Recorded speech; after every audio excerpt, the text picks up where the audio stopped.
শুভ বিবাহ ধারাবাহিকে সুধা চরিত্রে কার নায়িকা হওয়ার কথা ছিল জানেন? বিস্তারিত জানতে ভিডিওটি দেখুন।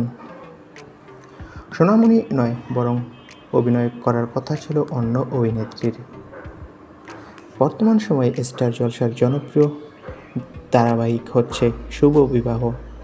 এখানে হানিফ আফনার সাথে নায়িকা চরিত্রে অভিনয় করছে সোনামণি সাহা। তবে সোনামণি সাহা নয়, এই ধারাবাহিকে নায়িকা হওয়ার কথা ছিল অভিনেত্রী সন্দীপ্তা সেনের। সম্প্রতি একটা জনপ্রিয় সংবাদ মাধ্যমকে সন্দীপ্তা বলেন, টেলিভিশনে ফেরা নিয়ে আমার কোনো বাছবিচার নেই, ভালো চরিত্র পেলে ফিরব, যেখান থেকে শুরু সেটা ছাড়ার কোনো প্রশ্ন নেই।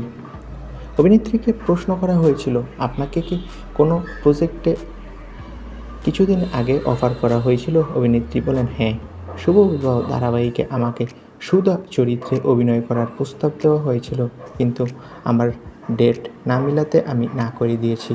তো বন্ধুরা, এই বিষয়ে তোমাদের মন্তব্য কি কমেন্ট করে জানাও। ধন্যবাদ।